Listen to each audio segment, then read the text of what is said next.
क्या आप तैयार हैं एक ऐसी रहस्यमयी यात्रा पर निकलने के लिए जहां समय, अंतरिक्ष और मृत्यु की सीमाएं धूमिल हो जाती हैं?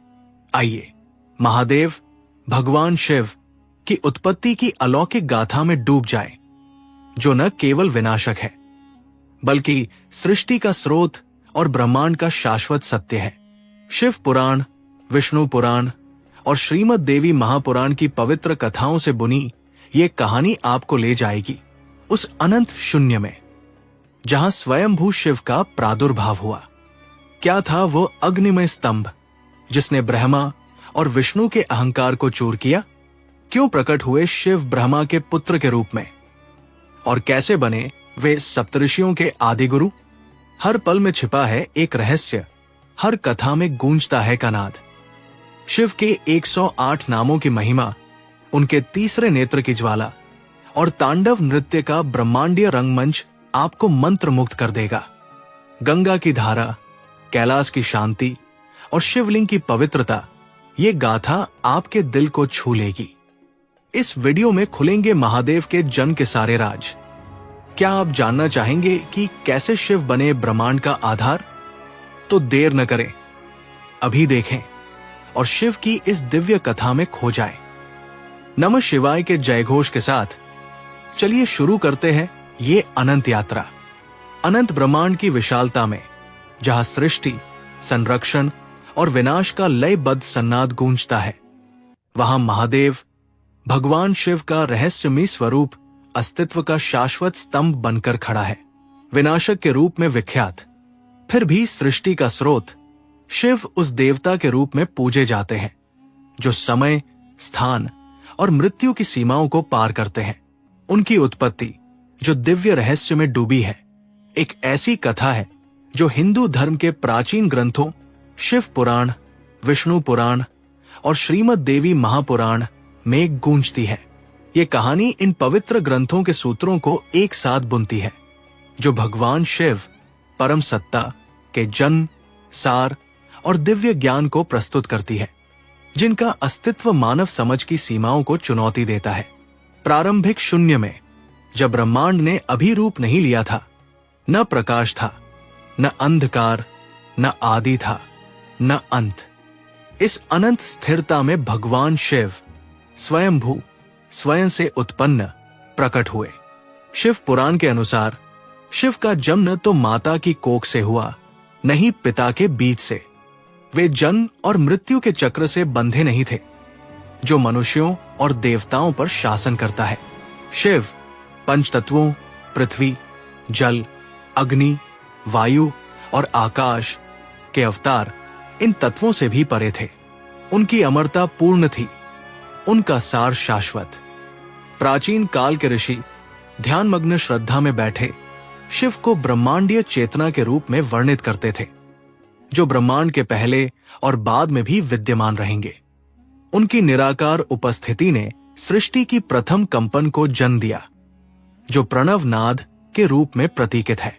ये पवित्र अक्षर शिव की दिव्य इच्छा से उत्पन्न समस्त अस्तित्व का आधार बना। शिव पुराण घोषणा करता है कि महादेव का न माता है, न पिता, न अंत। उनका अस्तित्व परम सत्य है, जो भौतिक संसार की क्षणभंगुर प्रकृति से अछूता है।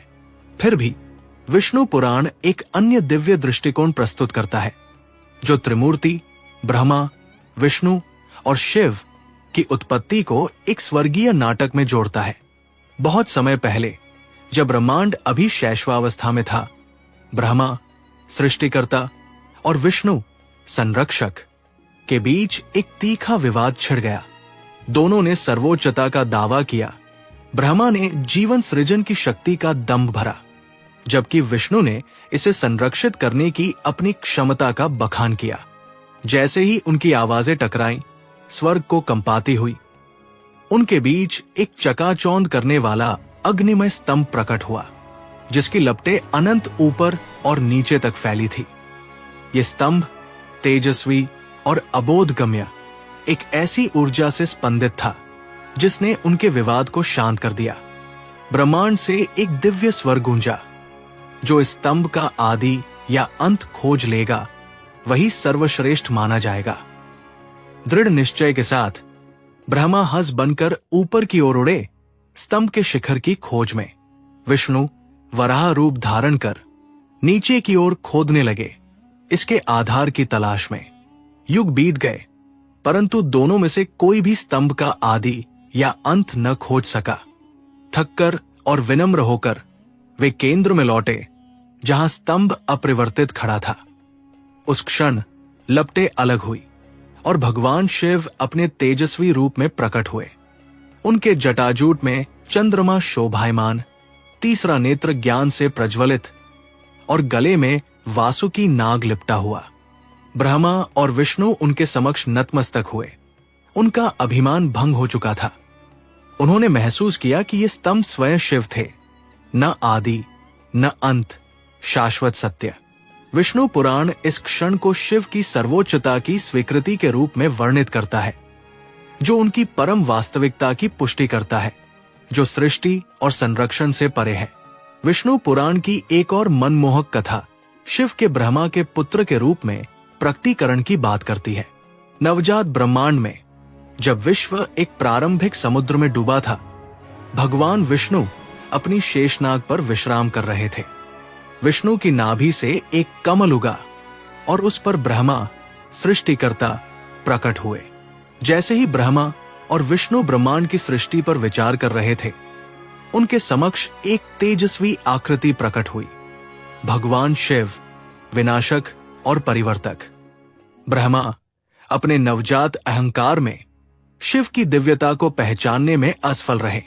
इस अपमान से क्रुद्ध शिव का क्रोध भड़क उठा, लेकिन विष्णु ने अपनी शांत बुद्धि से हस्तक्षेप किया। उन्होंने ब्रह्मा को दिव्य दृष्टि प्रदान की, जिससे वे शिव की वास्तविक प्रकृति को देख सके। पश्चाताप से अभिभूत ब्रह्मा ने क्षमा मांगी और श्रद्धा में एक वरदान मांगा कि शिव उनके पुत्र के रूप में जन्म ले। शिव सदा दयालु ने ये इच्छा स्वीकार की। जब ब्रह्मा ने ब्रह्मांड को आकार देना शुरू किया, उन्हें सृष्टि में सहायता के लिए एक दिव्य पुत्र की आवश्यकता महसूस हुई। शिव के वरदान को स्मरण कर उन्होंने गहन ध्यान में प्रवेश किया, महादेव का आह्वान किया। आकाश से एक रोता हुआ शिशु ब्रह्मा की गोद में प्रकट हुआ।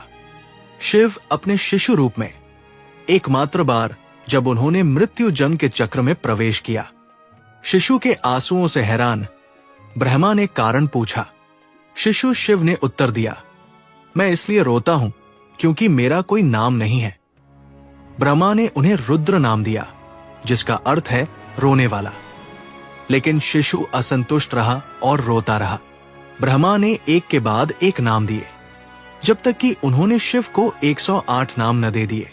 रुद्र, भव, उग्र, भीम, पशुपति, महादेव और अन्य। प्रत्येक नाम शिव की अनंत प्रकृति का एक पहलू दर्शाता था, और इन नामों के साथ शिशु अंततः शांत हुआ। ये नाम पृथ्वी पर अंकित पवित्र आह्वान बन गए, जो आज भी भक्तों द्वारा जपे जाते हैं। श्रीमद् देवी महापुराण शिव की उत्पत्ति की एक और परत को उजागर करता है, जो उनके सार को ब्रह्मांडीय स्त्री शक्ति से जोड़ता है। एक बार ऋषि नारद ब्रह्मांड की उत्पत्ति के बारे में उत्सुक अपने पिता ब्रह्मा के पास गए और प्रश्न किया, ब्रह्मांड का सृजन किसने किया, और आप विष्णु और शिव के माता पिता कौन हैं? ब्रह्मा का उत्तर गहन था। उन्होंने खुलासा किया कि त्रिमूर्ति ब्रह्मा, विष्णु और महेश, शिव, देवी दुर्गा प्राथमिक स्त्री शक्ति प्रकृति और सदाशिव शाश्वत पुरुष चेतना ब्रह्मा के मिलन से जन्मे थे। देवी दुर्गा सभी की माता और सदाशिव पिता ने मिलकर 3 देवताओं को जन्म दिया, जो सृष्टि, संरक्षण और विनाश का शासन करते हैं। यह रहस्योद्घाटन शिव को न केवल त्रिमूर्ति के सदस्य के रूप में स्थापित करता है, बल्कि सदाशिव परम चेतना के एक पहलू के रूप में भी। देवी महापुराण में ब्रह्मा और विष्णु के बीच एक विवाद का भी उल्लेख है, जो विष्णु पुराण की कथा को प्रतिबिंबित करता है। जैसे ही उनकी सर्वोच्चता पर बहस बढ़ी, सदाशिव प्रकट हुए और उन्हें फटकारा, मेरे पुत्रों, मैंने ब्रह्मा को सृष्टि, विष्णु को संरक्षण और शंकर शिव को विनाश का कार्य सौंपा। जान लो कि मेरे 5 मुखों ने तत्वों आकाश, वायु, अग्नि, जल और ध्वनि को जन्म दिया, जो एकजुट होकर पवित्र अक्षर बनाते हैं, जो शिव का सार है। ब्रह्मा और विष्णु विनम्र होकर शिव की अद्वितीय शक्ति को स्वीकार करते हुए उनके समक्ष नतमस्तक हुए। शिव की उत्पत्ति से परे आदि गुरु, प्रथम शिक्षक के रूप में उनकी विरासत युगों तक गूंजती है। जहां ब्रह्मा ने अपने मानस पुत्रों को ज्ञान प्रदान किया, वहीं शिव ने केवल कुछ चुने हुए लोगों के साथ अपनी अनंत बुद्धि साझा की, जिससे गुरु शिष्य परंपरा की स्थापना हुई।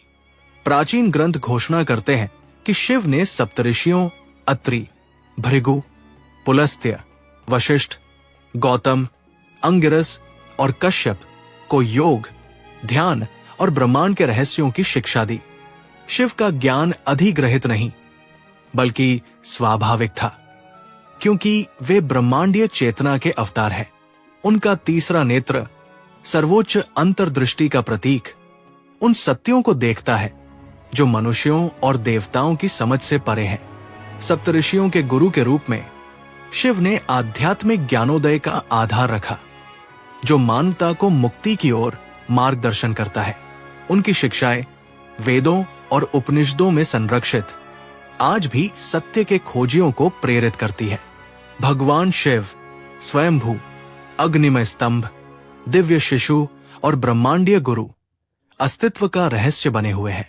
उनकी उत्पत्ति चाहे स्वयंभू विष्णु की तेजस्विता से जन्मी या ब्रह्मा के वरदान से प्रकट, उनकी अतिशयता को रेखांकित करती है।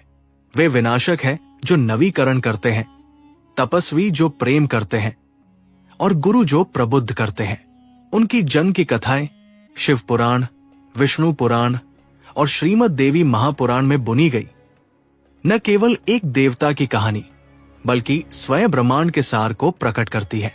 जैसे चंद्रमा उनकी जटाओं को सुशोभित करता है और गंगा उनके जटाजूट से बहती है, शिव कैलाश पर्वत पर शाश्वत ध्यान में लीन रहते हैं।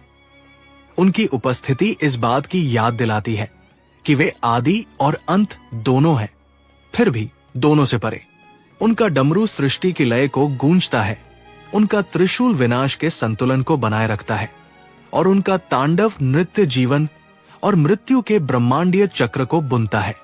भक्त उनके 108 नामों का जाप करते हैं, बेल पत्र अर्पित करते हैं और शिवलिंग पर ध्यान करते हैं उनकी कृपा की खोज में, क्योंकि शिव में अमरता का सत्य, शाश्वतता का ज्ञान और वह प्रेम निहित है जो समस्त सृष्टि को बांधता है।